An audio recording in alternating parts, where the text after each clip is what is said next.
Hello everyone दोस्तों, एक बार फिर से स्वागत है आप सभी का आपके अपने यूट्यूब चैनल पे।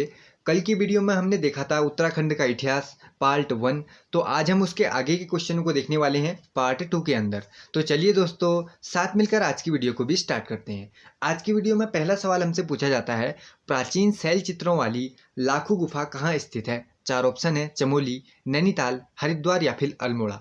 तो कहाँ हो जाएगी लाखू गुफा? लाखू गुफा हो जाएगी अल्मोड़ा में। ऑप्शन नंबर डी हो जाएगा इसका बिल्कुल राइट ऑप्शन, अल्मोड़ा। इस बारे में आपने पढ़ा होगा, सुयाल नदी के तट पर। बात आती है अगर गोरखिया उडियार की, तो वह कहाँ आ जाता है? वो आ जाता है चमोली में। बढ़ते हैं दोस्तों नेक्स्ट क्वेश्चन की ओर। अगला सवाल, अब अगले सवाल में हमसे पूछा जाता है, कत्यूरियों की दरबारी भाषा क्या थी? कुमाऊनी, गढ़वाली, संस्कृत या फिर प्राकृत। कत्यूरियों की दरबारी भाषा थी संस्कृत। ऑप्शन नंबर सी हो जाएगा इसका बिल्कुल राइट ऑप्शन। अगले सवाल की तरफ बढ़ते हैं। उत्तराखंड में औपनिवेशिक संघर्ष किस काल में प्रारंभ हुआ था? औपनिवेशिक संघर्ष प्रारंभ हुआ था गोरखा काल में। ऑप्शन नंबर बी हो जाएगा इसका बिल्कुल राइट ऑप्शन, गोरखा काल। बढ़ते हैं दोस्तों नेक्स्ट क्वेश्चन की ओर। अगला सवाल, अब अगले सवाल में हमें सूची ए को सूची 2 से मिलाना है। तो देखो, सबसे पहले अगर आपने पढ़ा होगा तो हुडली, हुडली से क्या मिले थे हमें? नीले रंग के शैलचित्र, काफी इंपॉर्टेंट है, आपको याद होना चाहिए। मलारी से मिला था हमें सोने का मुकुटा। देखो, फलसीमा से क्या मिला था और बनकोट से क्या मिला था? बनकोट आपने पढ़ा होगा 8 ताम्र मानवाकृतियां मिली थी, और फलसीमा से मिला था शैलचित्र में योग मुद्रा में मानव। तो इंपॉर्टेंट है, आप सभी को इस बारे में पता होना चाहिए। बढ़ते हैं दोस्तों नेक्स्ट क्वेश्चन की ओर। अगला सवाल, अब अगले सवाल में हमसे पूछा जाता है, श्रीनगर पंवार राजवंश का संस्थापक था। बताओ फिर कौन हो जाएगा? विजयपाल, पृथ्वीपाल, अजयपाल, मानशाह। चार के चार ऑप्शन आपको पढ़ने हैं। श्रीनगर पंवार राजवंश का संस्थापक अजयपाल। ऑप्शन नंबर सी को कर लेते हैं हम यहाँ पर बिल्कुल राइट ऑप्शन। बढ़ते हैं दोस्तों नेक्स्ट क्वेश्चन की ओर। अगला सवाल, कुमाऊं का पौराणिक नाम क्या था? बताओ फिर कुमाऊं का पौराणिक नाम क्या था? चार के चार ऑप्शनों में राइट ऑप्शन कर लेते हैं हम इसमें सबसे सटीक, मानस खंड, गढ़वाल में केदार खंड।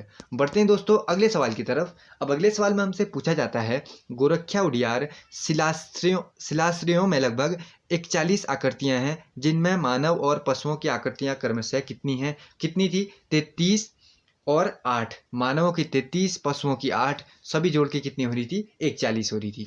बढ़ते हैं दोस्तों नेक्स्ट क्वेश्चन की ओर। अगला सवाल, अब अगले सवाल में हमसे पूछा है, सोमचंद के आगमन के समय कुमाऊं पर निम्न में से कत्यूरी वंश के किस राजा का शासन था? इस बारे में आपने पढ़ा होगा, इंपोर्टेंट क्वेश्चन भी है। ब्रह्मदेव का शासन था। ऑप्शन नंबर सी को कर लेते हैं हम यहाँ पर राइट ऑप्शन। बढ़ जाते हैं नेक्स्ट क्वेश्चन की ओर। अगला सवाल, पंवार वंश के शासक मानशाह के संदर्भ में क्या सही नहीं है? चार के चार को आपको पढ़ना है। चंद शासक रुद्रचंद का समकालिक था, ठीक है।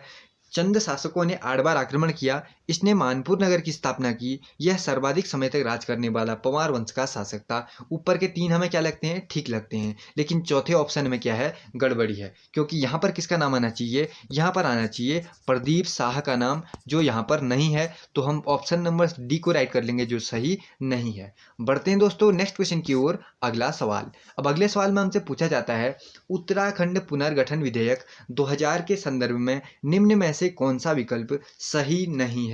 जो गलत है वही हमें बताना है। चार के चार ऑप्शन पढ़ो एक बार, तो आपको देखने में लग गया होगा। सबसे पहले ही नजर किस में गई होगी? ऑप्शन नंबर डी में। तो ऑप्शन नंबर डी को हम राइट कर देते हैं। 15 नवंबर को एक पृथक राज्य के रूप में अस्तित्व में आया, क्या हो जाएगा? एकदम गलत हो जाएगा, क्योंकि ये कब आया था? 9 नवंबर यहाँ पर डेट होनी चाहिए, जबकि यहाँ पर 15 नवंबर लिखी गई है। बाकी 3 चीजें सही हैं, लेकिन ऑप्शन डी को हम राइट ऑप्शन कर लेंगे, जो गलत लिखा हुआ है। साथ ही बढ़ते हैं दोस्तों नेक्स्ट क्वेश्चन की ओर। अगला सवाल, उत्तराखंड के निम्नलिखित में से किस शिलाश्रय में मनुष्य को त्रिशूल आकार में अंकित किया गया है? बताओ फिर गोरखिया उडियार, लाखू उडियार, किमिनी गांव या फिर इनमें से कोई नहीं। तो गोरखिया उडियार हो जाएगा इसका बिल्कुल राइट ऑप्शन, गोरखिया उडियार। बढ़ते हैं दोस्तों नेक्स्ट क्वेश्चन की ओर। अगला सवाल, कत्यूरी शासक ललित सुर राज्यरोहण के 21वें 22वें वर्ष के 2 ताम्रपत्र प्राप्त हुए, जिनके अनुसार उनका राज्यरोहण कब हुआ था? यह हमें बताना है। तो कब हुआ था? 832 में। ऑप्शन नंबर ए हो जाएगा इसका बिल्कुल राइट ऑप्शन। बढ़ते हैं दोस्तों नेक्स्ट क्वेश्चन की ओर। अगला सवाल, पंवार शासक मानशाह के दरबारी कवि भरत को निम्न में से किस मुगल शासक ने सम्मानित किया था? मोस्ट इंपोर्टेंट ये क्वेश्चन है। जहांगीर ने सम्मानित किया था। ऑप्शन नंबर सी को राइट करते हैं। अगले क्वेश्चन की तरफ बढ़ जाते हैं। निम्नलिखित में से कब उत्तरांचल का नाम बदलकर उत्तराखंड कर दिया गया? आप सभी को पता होगा कब बदला था नाम, जनवरी 2007 में बदला था, जनवरी 2007। लेकिन ये ऑप्शन हमें यहाँ पर नहीं दिखता, तो इस ऑप्शन को क्या कर लेते हैं हम यहाँ पर स्किप कर लेते हैं। ये शायद इसीलिए लिखा गया होगा, देखो जनवरी 2007 को बदला, ये तो आप सभी को पता ही होगा। तो यहाँ पर ऑप्शन इस हिसाब से हो सकते हैं कि नाम परिवर्तन अधिनियम था उसके हिसाब से हो सकता है। कल हमने पढ़ा था नाम परिवर्तन अधिनियम कब आया था, 2006 में आया था। तो नाम परिवर्तन अधिनियम पूछेगा तो 2006, अगर नाम कब बदला कहेगा, उत्तराखंड कब करा, तो जनवरी 2007 होना चाहिए। तो ऑप्शन को हम स्किप करते हैं, बढ़ते हैं नेक्स्ट क्वेश्चन की ओर। अगला सवाल, कुमाऊं के किस अंग्रेज कमिश्नर के लिए कहा गया न वकील न अपील न दलील? मोस्ट इंपोर्टेंट क्वेश्चन है, आप सभी को आना ही आना चाहिए। सबसे पहले इसके आप लोग ऑप्शन देखो, गार्डनर, रैमजे, लुसिंगटन या फिर ट्रेल। किसके लिए कहा गया? विलियम ट्रेल के लिए कहा गया। ऐसा ऑप्शन नंबर डी हो जाएगा इसका बिल्कुल राइट ऑप्शन। बढ़ते हैं दोस्तों नेक्स्ट क्वेश्चन की ओर। अगला सवाल, उत्तराखंड क्षेत्र से सती प्रथा समाप्त की गई कब, समाप्त हो गई सती प्रथा, यह हमें बताना है। 1829 में समाप्त हो गई थी। बढ़ते हैं दोस्तों नेक्स्ट क्वेश्चन की ओर। अगला सवाल, महाभारत में उत्तराखंड का वर्णन किस रूप में मिलता है? बताओ, अर्थकुरु, विभक्ति कुरु, नागकुरु या फिर उत्तर कुरु? महाभारत में किस रूप में मिलेगा? उत्तर कुरु रूप में मिलेगा। ऑप्शन नंबर सी को राइट करने के बाद हम बढ़ते हैं नेक्स्ट क्वेश्चन की ओर। अगला सवाल, कौन सा नाटक राजा रुद्रचंद द्वारा रचित है? अब बताओ फिर, आपने पढ़ा होगा ना उषा रागोदय, राजा रुद्रचंद। तो ऑप्शन नंबर बी में हमें दिखता है, तो ऑप्शन नंबर बी को हम राइट करते हैं। बढ़ जाते हैं अगले सवाल की तरफ। अंग्रेजों ने किसे कंपेनियन ऑफ इंडिया की उपाधि दी थी? इस क्वेश्चन को भी कर लो मोस्ट इंपोर्टेंट, क्योंकि बार बार ये रिपीट होते रहता है। किसको दी थी? कीर्ति शाह को दी थी। ऑप्शन नंबर सी हो जाएगा इसका बिल्कुल राइट ऑप्शन। बढ़ते हैं दोस्तों नेक्स्ट क्वेश्चन की ओर। अगला सवाल, देहरादून से गढ़वाली नामक पत्र प्रकाशित होना कब आरंभ हुआ था? 4 के 4 ऑप्शन पढ़ो। मैं ऑप्शनों को इसीलिए नहीं बोलता क्योंकि उससे वीडियो ज़्यादा लंबी हो जाती है। तो बताओ, आप लोगों को ऑप्शन पढ़ने हैं और सोचना है सही ऑप्शन के बारे में। 1905 में प्रकाशित हुआ था, तो ऑप्शन नंबर बी हो जाएगा इसका बिल्कुल राइट ऑप्शन। अगला देखो, छांगलेस की प्रशस्ति प्राप्त हुई, बताओ। 4 ऑप्शन पढ़ो आप लोग और बताओ कहाँ से प्राप्त हुई। ये प्राप्त हुई थी लाखा मंडल से। ऑप्शन नंबर सी हो जाएगा इसका बिल्कुल राइट ऑप्शन। अगला सवाल देखो, अब अगले सवाल में हमसे पूछ लिया जाता है, ईटी एंटिकेशन द्वारा संपादित हिमालय क्षेत्र का गजेटियर कब प्रकाशित हुआ था? बताओ, कब प्रकाशित हुआ था? 1882 में प्रकाशित हुआ था। तो ऑप्शन नंबर बी हो जाएगा इसका बिल्कुल राइट ऑप्शन। बढ़ते हैं दोस्तों नेक्स्ट क्वेश्चन की ओर। अगला सवाल, कुमाऊं के चौथे कमिश्नर कौन थे? बताओ, कुमाऊं का चौथा commissioner G C. Lushington. Option number B हो जाएगा इसका बिल्कुल राइट ऑप्शन, जी.टी. लुसिंगटन। बढ़ते हैं नेक्स्ट क्वेश्चन की ओर। अगला सवाल, गुलदस्त तवारीख एक कोह टिहरी गढ़वाल नामक पुस्तक के लेखक कौन है? 4 के 4 ऑप्शन आपके सामने हैं। कौन है? मियां प्रेम सिंह। ऑप्शन नंबर सी हो जाएगा इसका बिल्कुल राइट ऑप्शन। बढ़ते हैं अगले सवाल की तरफ। निम्नलिखित में से किस ग्रंथ से उत्तराखंड राज्य के विषय में ज्ञान या फिर जानकारी प्राप्त नहीं होती है? नहीं पूछा है हमसे। देखो, अष्टाध्यायी, रघुवंशम, हर्षचरित, इनसे होती है, बीजक से नहीं होगी। ऑप्शन नंबर ए को राइट करते हैं। अगले सवाल की तरफ बढ़ जाते हैं। गोरखाओं और अंग्रेजों के मध्य संगोली की संधि हुई थी। संगोली स्थान निम्न में से किस राज्य में पड़ता है? ये हमें बताना है। कहाँ पड़ता है संगोली? उत्तर प्रदेश, बिहार, उत्तराखंड या फिर नेपाल? क्या राइट कर लूँ? बिहार राइट कर लेता हूँ। ऑप्शन नंबर बी राइट करते हैं। अगले की तरफ हम बढ़ जाते हैं। उत्तराखंड के प्राचीन इतिहास के संदर्भ में निम्न में से क्या सही नहीं है पूछा है। सबसे पहले क्वेश्चन को ध्यान से पढ़ लेना है। हमसे क्या पूछा है? जो सही नहीं है वो हमें बताना है। तो पढ़ो फिर आप। स्कंद पुराण में नंदा देवी पर्वत से कालगिरी तक के क्षेत्र को केदार खंड कहा गया है। पहला ही हमें क्या दिख जाता है? गलत दिख जाता है, क्योंकि जो स्कंद पुराण है ना, उसमें नंदा देवी पर्वत से कालागिरी तक के क्षेत्र को क्या कहा गया है? मानस खंड कहा गया है। और जो क्या कहते हैं, स्कंद पुराण के माया क्षेत्र से हिमालय तक के विस्तृत क्षेत्र को केदारखंड कहा गया है। पाली भाषा में हिमवंत कहा गया है और महाभारत में उत्तर कुरु कहा गया है। ये तो हमें ठीक लगता है, लेकिन तीनों तो ठीक है, लेकिन पहले वाले ऑप्शन में क्या है? गड़बड़ी है। तो इसी को हम सही कर लेते हैं जो सही नहीं है। बढ़ते हैं नेक्स्ट क्वेश्चन की ओर। अगला सवाल, निम्नलिखित में से कौन सा आंदोलन सामाजिक व्यवस्था के खिलाफ शिल्पकारों व दलितों का आंदोलन था? बताओ, मोस्ट इंपोर्टेंट ये क्वेश्चन है, आप सभी को पता भी होगा। शिल्पकार शब्द, दलितों के लिए आंदोलन, ये कौन सा है? डोला पालकी आंदोलन। ऑप्शन नंबर बी हो जाएगा इसका बिल्कुल राइट ऑप्शन। अगला सवाल, गुरु रामराय को किस राजा ने अपने राज्य में आश्रय दिया था? बताओ, गुरु रामराय को किसने आश्रय दिया था? किसने? बताओ, फतेह पति शाह या फिर अजयपाल मानशाह या फिर उपेंद्र शाह? किसने दिया था? फतेह पति शाह ने। ऑप्शन नंबर ए को कर लेते हैं हम राइट ऑप्शन। निम्नलिखित में से किस बात का संबंध संगोली संधि से नहीं है? नहीं है वाला हमें बताना है। 4 के 4 को आप लोग पढ़ो। गोरखाओं ने दक्षिणी सीमा से निचली भूमि पर अपना दावा बनाए रखा, यही गलत है। पहला वाला ही हमें क्या दिया जाता है? सही कर लेते हैं हम पहले वाले को जो गलत लिखा हुआ है। बाकी 3 को क्या कर लेंगे आप? पढ़ेंगे तो क्या लगेंगे आपको? सही लगेंगे, लेकिन पहला वाला क्या है? गलत है। तो जो गलत है वही हमें बताना है। तो ए वाले को हम क्या कर लेते हैं? सही, जो गलत लिखा हुआ है। बढ़ते हैं नेक्स्ट क्वेश्चन की ओर। अगला सवाल, पुराणों में मानसखंड एवं केदारखंड के संयुक्त क्षेत्र को क्या कहा गया है? बताओ फिर।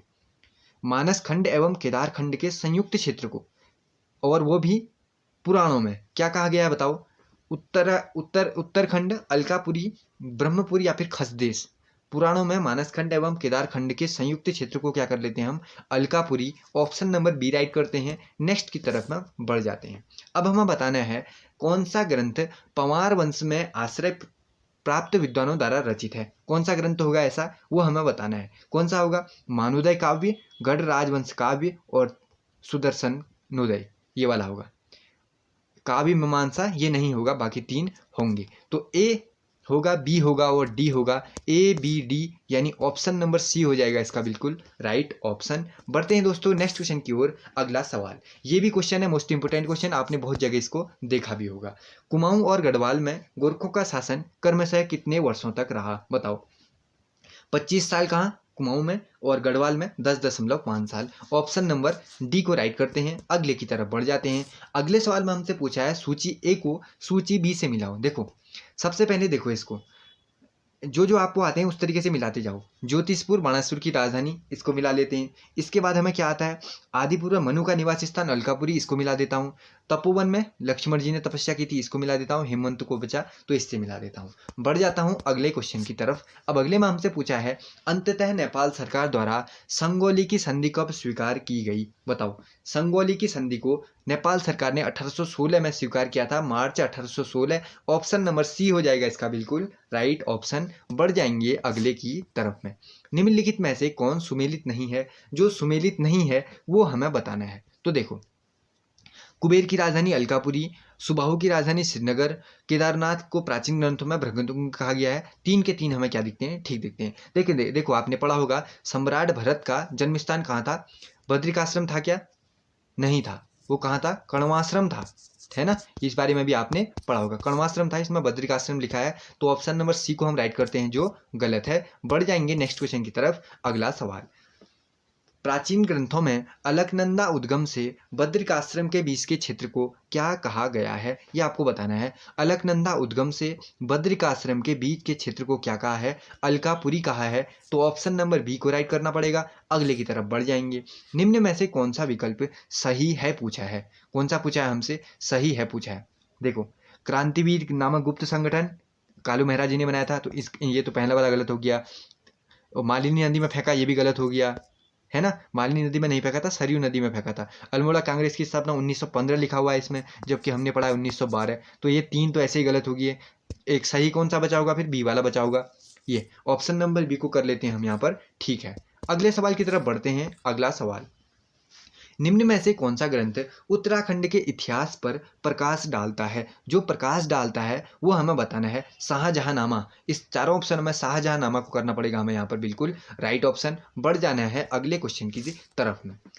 मुगल और चंद वंश के संबंधों में इनके बारे में किस पुस्तक से हमें वर्णन मिलता है? बताओ फिर, किस पुस्तक से वर्णन मिलता है मुगल और चंदों के बारे में? जहांगीरनामा। ऑप्शन नंबर ए हो जाएगा इसका बिल्कुल राइट ऑप्शन, जहांगीरनामा। बढ़ते हैं दोस्तों नेक्स्ट क्वेश्चन की ओर। अगला सवाल, निम्न में से कौन सुमेलित नहीं है?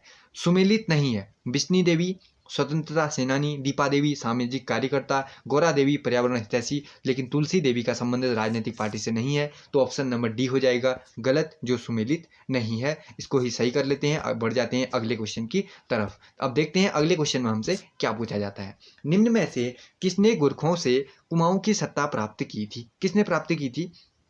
गोरखों से कुमाऊं की सत्ता किसने प्राप्त की? ई गार्डनर ने। ऑप्शन नंबर बी हो जाएगा इसका बिल्कुल राइट ऑप्शन। बढ़ जाएंगे अगले क्वेश्चन की तरफ। भारतीय सैन्य अकादमी किस वर्ष देहरादून में स्थापित की गई? बताओ फिर। भारतीय सैन्य अकादमी देहरादून में स्थापित हुई 1932 में। ऑप्शन नंबर सी हो जाएगा इसका बिल्कुल राइट ऑप्शन 1932। बढ़ते हैं दोस्तों नेक्स्ट क्वेश्चन की ओर। अगला सवाल, लैंसडाउन में गढ़वाल राइफल्स की छावनी किस वर्ष स्थापित की गई? बताओ फिर। लैंसडाउन में, वो भी गढ़वाल राइफल्स की छावनी 1887 में। तो ऑप्शन नंबर डी में हमें दिखता है, तो इसी को राइट करते हैं, अगले की तरफ बढ़ जाते हैं। आई होप कि दोस्तों क्वेश्चन का लेवल आपको अच्छा लग रहा होगा। अब आपके क्वेश्चन धीरे धीरे अच्छे लेवल के हो रहे होंगे। कल की प्रैक्टिस सेट की वीडियो में जितने क्वेश्चन देखे थे उसके बाद के क्वेश्चनों को हम आज देखने वाले हैं। बाकी जितने बचेंगे उसको पार्ट 3 में हम कवर कर लेंगे। अगला सवाल हमसे पूछा जाता है, ब्रिटिश गढ़वाल में जिला प्रशासन किसके अधीन था? बताओ फिर। ब्रिटिश गढ़वाल में जिला प्रशासन किसके अधीन था? कमिश्नर के अधीन था। कमिश्नर यानी ऑप्शन नंबर सी राइट हो जाएगा। अगले की तरफ बढ़ जाएंगे। राजा प्रद्युम्न शाह ने ब्रिटिश सहायता से गोरखों को किस वर्ष युद्ध में हराया था? अब ये बताना है हमें, 1803, 1822, 1814 या फिर इनमें से कोई नहीं। तो ऑप्शन नंबर डी बी को राइट कर लो, ऑप्शन नंबर बी राइट करते हैं, अगले की तरफ बढ़ जाते हैं। अब अगले सवाल में हमसे पूछा है, कप्तान हिरसी ने किसे कुमाऊं का अर्ल ऑफ वारविक कहा था? बताओ। कुमाऊं का अर्ल ऑफ वारविक किसे कहा था? ये बताना है हमें। हर्षदेव जोशी, लाल सिंह, प्रद्युम्न शाह या फिर अमर सिंह थापा, किसे कहा था? हर्षदेव जोशी को कहा था। ऑप्शन नंबर ए हो जाएगा इसका बिल्कुल राइट ऑप्शन। अगला सवाल, प्राचीन काल में उत्तराखंड के विद्याध्ययन केंद्र कण्वाश्रम के संदर्भ में क्या सही नहीं है? बताओ। कण्वाश्रम आपने पढ़ा होगा ना, शकुंतला और दुष्यंत का प्रेम प्रसंग इससे जुड़ा हुआ है। भरत का जन्म, जो सम्राट, उनका जन्म कहाँ हुआ है? यहीं हुआ है, मालिनी नदी के तट पर है। ये भी ठीक लगता है, लेकिन चौथा वाले में क्या लगती है हमें? गड़बड़ी। उधम सिंह नगर में थोड़ी है। कण्वाश्रम कहाँ था? कण्वाश्रम था पौड़ी में, है ना। कण्वाश्रम कहाँ था? मालिनी नदी के तट पर और पौड़ी में, यही सही होगा। पौड़ी में ठीक है, तो उधम सिंह नगर लिखा है, तो चौथे ऑप्शन को क्या कर लेते हैं हम? सही कर लेते हैं, जो गलत है। अगला सवाल देखो। अब अगले सवाल में हमसे पूछा है, 1929 में गांधी जी एवं नेहरू ने उत्तराखंड के हल्द्वानी, भवाली, अल्मोड़ा और कौसानी की यात्रा की थी, जो किस टाइम पीरियड के बीच थी, वो हमें बताना है। चार के चार ऑप्शन पढ़ो। 14 जून से 2 जुलाई, यानी ऑप्शन नंबर बी हो जाएगा इसका बिल्कुल राइट ऑप्शन। 14 जून से 2 जुलाई। बढ़ते हैं दोस्तों नेक्स्ट क्वेश्चन की ओर। अगला सवाल, अब अगले सवाल में हमसे पूछा है, बहादुराबाद स्थान जहां से 1951 में ताम्र उपकरण एवं मृदुभांड की खोज की गई, वह किस जिले में है? बताओ फिर। वह किस जिले में है? हरिद्वार, उत्तरकाशी, चमोली या फिर बागेश्वर, किसको राइट करोगे? चार ऑप्शनों में से ठीक ऑप्शन है Haridwar. Option number A right हो जाएगा। अगला सवाल, अब अगले सवाल में हमसे पूछा है, नेपाली राजा उत्तराखंड के विभिन्न क्षेत्र पर अपने प्रतिनिधि नियुक्त करते थे, उन प्रतिनिधियों का निम्न में से क्या नहीं कहा जाता था? उन्हें क्या नहीं कहा जाता था? बताओ। उनके प्रतिनिधियों को निम्न में से क्या नहीं कहा जाता था, वो हमें बताना है। चार के चार ऑप्शन पढ़ो। सुब्बा, गरुण सुब्बा, नायब सुब्बा या फिर सेनापति। क्या नहीं कहा जाता था? गरुण सुब्बा नहीं कहा जाता था। ऑप्शन नंबर बी राइट हो जाएगा। अगला क्वेश्चन, निम्न में से कौन सा कथन सत्य है? जो सही है वो हमें बताना है। देखो, भगवान राम ने अंतिम समय में तपस्या कहाँ की थी? कहाँ की थी बताओ? देवप्रयाग में की थी ना। ये तो गलत है, ये भी गलत है। अगले की तरफ हम बढ़ते हैं, देखते हैं आगे कोई सही है क्या। उपरोक्त सभी कथन सही हैं, ये भी गलत है। तो कौन सा सही है? ये वाला सही है। कालिदास ने अभिज्ञान शाकुंतलम की रचना कण्वाश्रम में की थी। ऑप्शन नंबर सी क्या हो जाएगा? सही हो जाएगा। अगला सवाल देखो। अब अगले सवाल में हमसे पूछा है, पेशावर कांड के नायक वीर चंद्र सिंह गढ़वाली को कितने समय तक के लिए कारावास की सजा सुनाई गई थी? 11 साल 3 महीने 18 दिन, 11 साल 3 महीने 18 दिन, यानी ऑप्शन नंबर डी हो जाएगा इसका बिल्कुल राइट ऑप्शन। बढ़ते हैं दोस्तों नेक्स्ट क्वेश्चन की ओर, देखते हैं अगला सवाल हमसे क्या कहता है। मेरे साथ वीडियो में ऐसे ही अंत तक बने रहो, जरूर वीडियो के बाद कुछ ना कुछ आपको फायदा मिलने वाला है। और जो ये वीडियो की सीरीज मैंने शुरू की है, ये पूरी बुक कवर होने तक लगातार चलने वाली है। आपको इसमें टेंशन लेने, घबराने की कोई ज़रूरत नहीं है कि कब तक ये तैयार होगी, कभी वीडियो इसकी मिलेगी या नहीं, या हमें कब तक मिलेगी। जब तक पूरी वीडियो कवर नहीं हो जाती, पूरी बुक कवर नहीं हो जाती, तब तक आपको लगातार डे बाय डे क्लासें देखने को मिलती रहेंगी। साथ ही हिंदी और जीके की क्लास भी आप ज़्यादा आपको मिलने वाली हैं। अगला देखो, 1911 में दलितों के लिए शिल्पकार शब्द का प्रयोग निम्न में से किसने किया था? बताओ फिर ऑप्शन पढ़ो और राइट ऑप्शन बताओ। गांधी जी, नेहरू, गोविंद बल्लभ पंत, हरिप्रसाद टमटा। इन तीनों का तो कोई संबंध है नहीं ना, तो किसको राइट कर लेते हैं हम? हरिप्रसाद टमटा ही राइट कर लेते हैं, ऑप्शन नंबर सी राइट कर लेते हैं। शिल्पकार शब्द का प्रयोग हरिप्रसाद टमटा 1911 में सर्वप्रथम। जो ये आंदोलन हुआ था ना शिल्पकारों से रिलेटेड, या इनमें जयानंद भारती जी का नाम भी क्या आता है, पहले आता है। इनके दो नाम याद रखने हैं आपको, जयानंद भारती जी का नाम, जो शिल्पकारों से आंदोलन हुए थे ना उनसे संबंधित जो भी घटनाएं घटी थी उनमें जयानंद भारती जी का नाम भी आता है और हरिप्रसाद टमटा जी का नाम भी आता है। दोनों के दोनों ऑप्शन आपको याद होने चाहिए। कभी कभी पूछा जाता है इस ऑप्शन के बारे में, लेकिन इन दोनों में से जिसका नाम भी दिखता है, कोई ऑप्शन यानी आप यहाँ पर दिखे ही ना, तो दोनों का नाम आपको याद होना चाहिए। अब जयानंद भारती जी ने भी इसमें महत्वपूर्ण भूमिका निभाई और हरिप्रसाद टमटा जी ने भी। खैर इस क्वेश्चन का राइट ऑप्शन हरिप्रसाद टमटा करते हैं। बढ़ जाते हैं नेक्स्ट क्वेश्चन की तरफ। अगला सवाल, चंद्रवंश के शासनकाल में सिरती क्या था, बताओ। आभूषण, त्योहार, हथियार या फिर भूमिकर। तो ये क्या था, कर था, भूमि कर था, ठीक, टैक्स जो वो था। अगला सवाल, श्रीदेव सुमन का बलिदान दिवस कब मनाया जाता है। 25 जुलाई को शहीद हुए थे ना, तो आपने याद किया होगा 84 दिन की भूख हड़ताल के बाद वाला, कल की वीडियो में पूरा सारा कवर करवाया है। तो 25 जुलाई को मनाया जाता है। बढ़ते हैं नेक्स्ट क्वेश्चन की ओर। अगला सवाल, राइफलमैन गब्बर सिंह नेगी को किस युद्ध के लिए विक्टोरिया क्रॉस प्रदान किया गया, बताओ। चार ऑप्शन आपके सामने हैं। विक्टोरिया क्रॉस किस युद्ध के लिए दिया गया था वो आपको बताना है। New way chapel, option number B हो जाएगा इसका बिल्कुल राइट ऑप्शन। बढ़ जाएंगे अगले क्वेश्चन की तरफ में। 1938 मई में श्रीनगर गढ़वाल में आयोजित राजनीतिक सम्मेलन में किसने भाग लिया था। चार के चार ऑप्शन आपके सामने हैं। श्रीदेव सुमन, जवाहरलाल नेहरू, विजय लक्ष्मी पंडित या फिर इन सभी ने ही भाग लिया था। तो ऑप्शन नंबर डी को करते हैं इन सभी ने। त्यूरी काल में प्रभावतार कौन थे, बताओ। इसको भी इंपॉर्टेंट कर लो, क्या पता क्वेश्चन आपको देखने को किसी पेपर में मिल ही जाए। बताओ फिर प्रभावतार कौन थे। भूमि की नाप करने वाले अधिकारी को कहा जाता था प्रभावतार। ऑप्शन नंबर डी हो जाएगा इसका बिल्कुल राइट ऑप्शन। अगला सवाल देखो फिर, नायक समाज सुधार हेतु किस वर्ष नायक बालिका रक्षा कानून पारित किया गया। वर्ष 1929 में पारित किया गया। 1926, 28, 27 या फिर 29 में से चार ऑप्शन में से राइट ऑप्शन हो जाएगा वर्ष 1929। बढ़ते हैं नेक्स्ट क्वेश्चन की ओर। अगला सवाल, वर्ष 1917 में कुमाऊं परिषद के पहले अल्मोड़ा अधिवेशन की अध्यक्षता किसने की थी। मोस्ट इंपोर्टेंट ये क्वेश्चन है, जयदत्त जोशी ने की थी। ऑप्शन नंबर सी राइट हो जाएगा। अगला सवाल, अब अगले सवाल में हमसे पूछा है उत्तराखंड में होम रूल लीग की स्थापना कब हुई, बताओ फिर। 1909, 1915, 1910 या फिर 1914।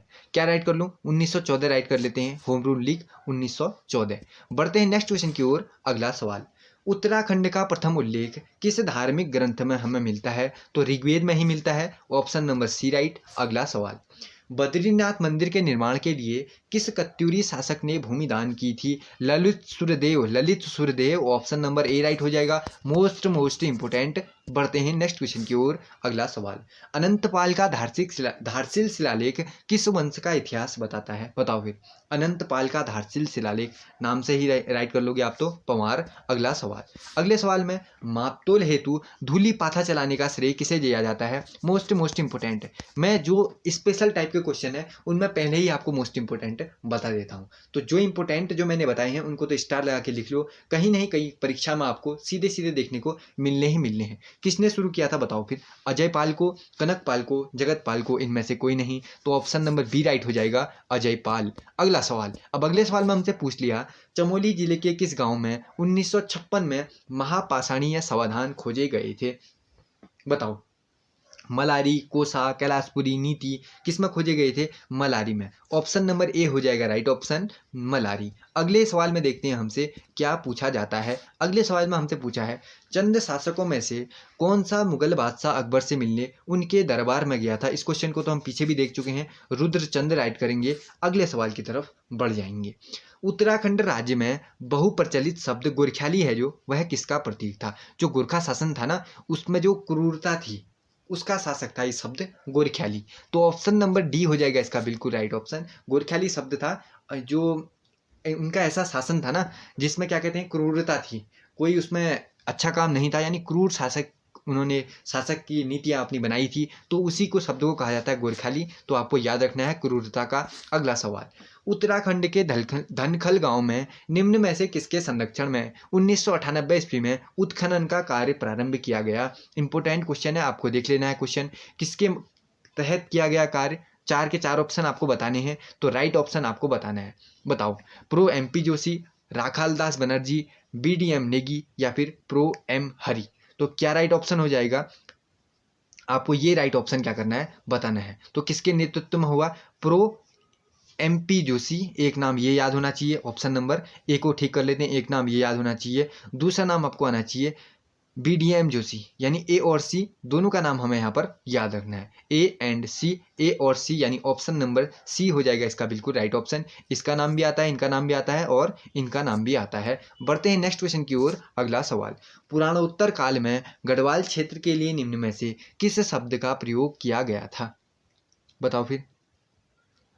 पुराणोत्तर काल में गढ़वाल क्षेत्र के लिए निम्न में से किस शब्द का प्रयोग किया गया था, केदार मंडल, तपोभूमि, बद्रिका क्षेत्र या फिर फल सीमा। मोस्ट इंपोर्टेंट क्वेश्चन है। कल भी मैंने आपको एक क्वेश्चन कमेंट करने के लिए बताया था, बहुत सारे लोगों ने उसका सही आंसर किया था, जिसे देखकर मुझे अच्छा भी लगता है। चलो इस आज की वीडियो में भी एक क्वेश्चन मैं आपके लिए दे देता हूँ, यही वाला दे देता हूँ। आपको बताना है पुराणोत्तर काल में गढ़वाल क्षेत्र के लिए निम्न में से क्या शब्द प्रयोग किया था। अगर आपको आता है तो इन चारों में से राइट ऑप्शन क्या करना है, आपको बताना है। बढ़ते हैं नेक्स्ट क्वेश्चन की ओर। अगला सवाल, वीर चंद्र सिंह पेशावर कांड के नायक थे।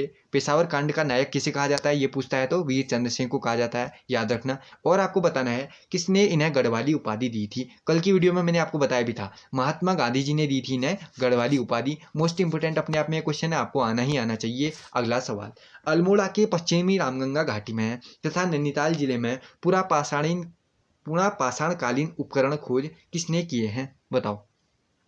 कल भी आया था इस टाइप का क्वेश्चन, किसने किए हैं, doctor Yashodhar Matpal. Option number B हो जाएगा राइट ऑप्शन। अगला सवाल, उत्तराखंड राज्य में गोरखा प्रशासन की निम्न में से क्या विशेषता नहीं थी। क्या विशेषता नहीं थी, चारों ऑप्शन आप लोग पढ़ो और बताओ कि राइट ऑप्शन क्या होगा।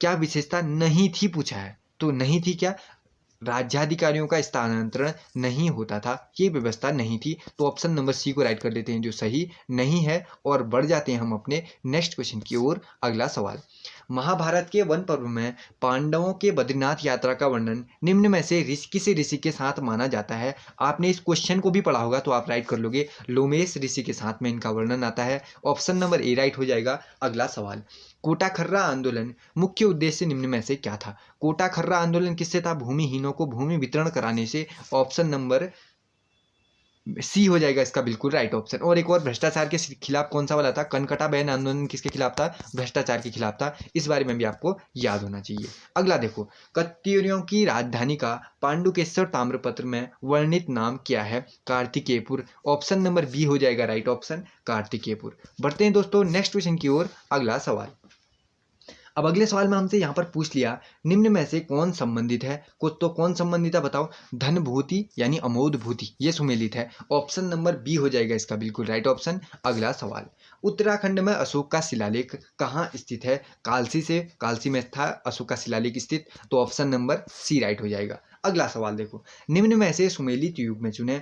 सुमेलित युग में हमें चुनना है, चारों में से कौन सुमेलित हो जाएगा ये हमें बताना है। तो कौन सुमेलित हो जाएगा, तालेश्वर ताम्रपत्र, पर्वताकार, ब्रह्मपुर राज्य। ऑप्शन नंबर डी सुमेलित है। बढ़ते हैं दोस्तों नेक्स्ट क्वेश्चन की ओर। अगला सवाल, अब अगले सवाल में हमसे पूछा है उस चंद राजा का नाम बताइए जिसने खसिया टोला डांडा में आलमनगर नामक राजधानी बनाई थी। बताओ किसने बनाई थी, जो चंपावत थी ना इनकी राजधानी, उसको वहां कौन ले गया, बताओ। अल्मोड़ा कौन ले गया था, ऐसे भी याद होगा आपको, कौन ले गया था, बालो कल्याण चंद ले गया था वहाँ अल्मोड़ा। तो मुगल प्रभाव के कारण जो उस समय नाम था तब आलमनगर पड़ा था, तो ऐसे याद रखना है आपको। अगला सवाल, गोरखाओं की स्थानीय सेना में दो प्रकार के सैनिक होते हैं जिन्हें क्या कहा जाता है, जागरिया और धाकड़िया। ऑप्शन नंबर ए हो जाएगा इसका बिल्कुल राइट ऑप्शन, जागरिया और ढाकरिया। अगला सवाल देखो, अब अगले सवाल में हमसे पूछा है प्राचीन काल में गढ़वाल की दो प्रसिद्ध विद्यापीठ थे, है ना, आपको भी याद होगा। कौन कौन थे वो हमें बताना है, बद्रिकाश्रम और कर्माश्रम, यही दोनों तो थे। तो ऑप्शन नंबर ए भी सही है, ऑप्शन नंबर सी भी सही है। तो ऑप्शन नंबर बी सही हो जाएगा, ए और सी दोनों, तो ये दोनों ही ठीक है। अगला सवाल देखो, अच्छा ए और सी दोनों हो जाएगा ना, बद्रिकाश्रम भी सही है और कर्माश्रम भी सही है। तो ए और सी ये दोनों जगह, दो जगह दिखता है ना हमें ऑप्शन, तो बी और डी को राइट कर देते हैं। ठीक, दोनों जगह एक सेम ही लिखा हुआ है तो हम क्या कर लेते हैं, ए और सी राइट है तो इसमें लगा देते हैं हम लोग। देखो हाँ ये तो मिलता है, बद्रिक आश्रम भी एक विद्यापीठ की तरह काम करता था वहाँ पर। और जो ये है कर्माश्रम, ये भी काम करता था। तो विद्यापीठें थी बद्रिकाश्रम और कण्वाश्रम। ऑप्शनों में हम ध्यान नहीं देते, चलो इसको हटा देता हूँ। बद्रिकाश्रम और कण्वाश्रम, ए और सी राइट हो जाएगा। अगले की तरफ बढ़ जाएंगे। अगला देखो, दलित उत्थान को समर्पित समता नामक पत्र की शुरुआत ललिता प्रसाद टमटा द्वारा निम्न में से कब की गई? 4 ऑप्शन आपको दिए गए हैं, आपको इसका राइट ऑप्शन बताना है। 1934 से शुरुआत हुई है। ऑप्शन नंबर सी हो जाएगा इसका बिल्कुल राइट ऑप्शन। अगला सवाल, ब्रिटिश उत्तरांचल को संयुक्त प्रांत आगरा एवं अवध का अंग निम्न में से कब बनाया गया? मोस्ट इंपोर्टेंट ये क्वेश्चन है, मोस्ट इंपोर्टेंट। 1902 में बनाया गया था आगरा एवं अवध का अंग। अगला सवाल देखो फिर, अब अगले सवाल में हमसे क्या पूछा जाता है? उत्तराखंड में देवीधुरा नामक स्थान से महापाषाणकालीन मानव से संबंधित समाधियों की खोज का श्रेय किसे जाता है? हेनवुड को जाता है। ऑप्शन नंबर सी हो जाएगा इसका बिल्कुल राइट ऑप्शन, हेनवुड। पढ़ते हैं नेक्स्ट क्वेश्चन की ओर। अगला सवाल, अब अगले सवाल में हमसे पूछा है उत्तराखंड में ईस्ट इंडिया कंपनी का आगमन कब हुआ था? 4 के 4 ऑप्शन पढ़ो, कब हुआ होगा? राइट ऑप्शन आप लोग बताओ। चलो आपको क्वेश्चन तो मैंने पहले ही दे चुका है ना, तो 1815 में हुआ है। ऑप्शन नंबर बी अगला सवाल, उत्तराखंड के शक्ति त्रिशूल में 2 स्थानों पर कौन सी लिपि में लिखा गया है? बताओ। संघ की लिपि में लिखा गया है। ऑप्शन नंबर सी राइट हो जाएगा। बढ़ जाएंगे अगले क्वेश्चन की तरफ में। अगला सवाल देखो फिर, पेशावर कांड के नायक वीर चंद्र सिंह गढ़वाली ने निहत्थे भारतीय पठानों पर गोली चलाने से कब मना कर दिया था? इस बारे में भी आपको पता होगा, कब मना किया था? 23 अप्रैल 1930 को। 23 अप्रैल 1930, ऑप्शन नंबर डी हो जाएगा इसका बिल्कुल राइट ऑप्शन। पठान जो थे ना वो निहत्थे थे, तो इन्होंने क्या किया? गोली चलाने का आदेश नहीं दिया उन्हें, तो इसीलिए तो ऑप्शन नंबर कब दिया था? 23 अप्रैल 1930 को ऐसा हुआ था। तो ऑप्शन नंबर डी हो जाएगा इसका बिल्कुल राइट ऑप्शन। बढ़ जाएंगे नेक्स्ट क्वेश्चन की ओर। अगला सवाल, 1857 की क्रांति के समय कुमाऊं का कमिश्नर कौन था? ये भी इंपॉर्टेंट है, हेनरी रैमजे था। ऑप्शन नंबर सी हो जाएगा इसका बिल्कुल right option, George Henry Ramsay. अगला सवाल देखो फिर, कार्तिकेयपुर का अंतिम कत्यूरी राजा कौन था? बताओ। कार्तिकेयपुर का अंतिम कत्यूरी राजा कौन था? सुमिक्ष राजदेव। ऑप्शन नंबर डी हो जाएगा इसका बिल्कुल राइट ऑप्शन, सुमिक्ष राजदेव। अगला सवाल, ब्रिटिश शासनकाल में उत्तराखंड में प्रधान का मुख्य दायित्व क्या था? यह आपको बताना है। क्या था? राजस्व एकत्र करना ही मुख्य दायित्व माना है, राजस्व एकत्र करना, यानी ऑप्शन नंबर सी हो जाएगा इसका बिल्कुल राइट ऑप्शन। बढ़ जाएंगे दोस्तों नेक्स्ट क्वेश्चन की ओर। अगला सवाल, गोरखा सैन्य प्रशासन की निम्न में से कौन सी विशेषता नहीं थी? तो बताओ। 4 के 4 ऑप्शन पढ़ो। गोरखा शासन सैनिक शासन था, सामान्य सभी अधिकारियों की नियुक्ति सैनिकों में से ही होती थी, सैन्य प्रशिक्षण के लिए यूरोपीय अधिकारियों की भी नियुक्ति की जाती थी, गोरखा राज केवल स्थायी सेना रखता था। तो ऑप्शन नंबर डी वाला राइट कर लेते हैं, जो सही नहीं है। तो ऑप्शन नंबर डी राइट हो जाएगा। अगले की तरफ हम बढ़ जाएंगे। उत्तराखंड के जाखन देवी मंदिर से निम्न में से किसकी पुष्टि होती है? किनके निवास की पुष्टि जाखन देवी मंदिर से होती है? यक्षों की निवास की पुष्टि होती है जाखन देवी मंदिर से। बढ़ते हैं दोस्तों नेक्स्ट क्वेश्चन की ओर। अगला सवाल, 1956 में मलारी नामक ग्राम में महापाषाणकालीन समाधियों का पता निम्न में से किसने चलाया था? बताओ। अभी ऐसा क्वेश्चन आगे भी आया था, दोनों में कंफ्यूज आपको नहीं होना है। किसने पता लगाया था? शिव प्रसाद डबराल। ऑप्शन नंबर बी हो जाएगा इसका बिल्कुल राइट ऑप्शन। बढ़ते हैं नेक्स्ट क्वेश्चन की ओर। अगला सवाल, अब देखते हैं अगले सवाल में हमसे क्या पूछा जाता है। अगले सवाल में हमसे पूछा है कथन ए और दो के संदर्भ में बताओ। सबसे पहले हम क्या करेंगे, दोनों को पढ़ेंगे। कत्यूरी राजवंश उत्तराखंड का प्रथम ऐतिहासिक राजवंश था, ये तो हमने पढ़ा ही है ना, तो इसको तो हम ठीक कर लेते हैं। कत्यूरी राजवंश के संदर्भ में अनेक प्रमाणिक साक्ष्य उपलब्ध हैं, ये भी बिल्कुल ठीक है, तो हमें तो गलत कोई दिखाई नहीं। तो हम क्या कर लेंगे, ए और दो सही हैं कर लेंगे। ए और दो सही हैं और ये भी इसकी सही व्याख्या है, तो ए और दो तो सही है ही, बाकी व्याख्या भी सही है। तो कथन ए और आर दोनों सही हैं और आर ए की सही व्याख्या है। ऑप्शन नंबर ए को ही कर लेते हैं हम राइट ऑप्शन। बढ़ जाते हैं नेक्स्ट क्वेश्चन की तरफ। अगला सवाल, जो लाखू उड्यार है वह किस नदी के तट पर स्थित है? कल भी मैंने आपको बताया था लाखू उड्यार कहाँ था, अल्मोड़ा में था। गोरखिया उड्यार कहाँ है, चमोली में है। लाखू उड्यार किस नदी के तट पर है, सुयाल नदी के तट पर है। अगला सवाल, निम्नलिखित शाह वंश के शासकों का कालक्रम क्या होगा बताना है हमें। बताओ, शाह वंश के जो शासक है ना, चार बताए हैं, इनका नाम हमें बताना है कि किस तरीके से ये शुरू होंगे। बताओ फिर अब, महीपति शाह, ललित शाह, पृथ्वीपति शाह या फिर फतेहपति शाह, यानी क्रम, पहले कौन, फिर कौन, फिर कौन और फिर कौन। देखो महीपति शाह का नाम चारों में क्या आ जाएगा, पहले आ जाएगा। दूसरे में किसका नाम आएगा, पृथ्वीपति शाह का, दो हो गया। तीसरे में किसका नाम आएगा, तीसरे में नाम आएगा फतेहपति शाह का, चौथे में नाम आएगा ललित शाह का। तो इस तरीके से हमें क्या करना है, राइट करना है। देखो सबसे पहले किसका नाम आया, सबसे पहले नाम आया महीपति शाह का, फर्स्ट लिख लिया मैंने। फिर आया पृथ्वीपति शाह का, दूसरा लिख लिया मैंने। फिर आया फतेहपति शाह का, ये तीसरा लिख लिया। लास्ट में बचा हुआ उसको हम लिख लेते हैं चौथा। तो हम यानी क्या करेंगे, ए सी डी बी, यानी ऑप्शन नंबर बी हो जाएगा इसका बिल्कुल right option, option number B. तो आज की वीडियो में दोस्तों फिलहाल इतना ही। आज हमने पार्ट 2 को भी कवर कर चुके हैं। कल इसमें कुछ क्वेश्चन और रह रहे हैं, उन्हें मैं एक नेक्स्ट पार्ट बनाऊंगा, पार्ट 3। उसमें सेकेंड वाला चैप्टर है जो उत्तराखंड का इतिहास, ये भी पूरा कवर हो जाएगा। इसके बाद हम स्टार्ट करेंगे चैप्टर 3 को। इस तरीके से हम पूरी बुक को देखते जाएंगे और एक दिन ऐसा होगा कि पूरी की पूरी बुक को साथ मिलकर हम कवर कर चुके होंगे। आई होप कि दोस्तों क्वेश्चन आपको अच्छे लगते होंगे। क्वेश्चन से जरूर, वीडियो से आपको कुछ ना कुछ जरूर सीखने को मिलता होगा। अगर ऐसा है तो अपने उन दोस्तों के साथ वीडियो शेयर करना बिल्कुल मत भूला करो जो यूके या यूके SSS के अंतर्गत आने वाली किसी भी परीक्षा की तैयारी कर रहे हैं। बहुत जल्द मुलाकात होगी इसके नए पार्ट 3 के साथ में, ठीक है। तो उसी वीडियो के साथ मैं आपसे मिलूंगा। तब तक के लिए पढ़ते रहिए और अपना रिवीजन करते रहिए। मैं मिलूंगा आपसे नेक्स्ट वीडियो में इसके पार्ट 3 के साथ। तब तक के लिए जय हिंद, जय भारत, जय देवभूमि उत्तराखंड।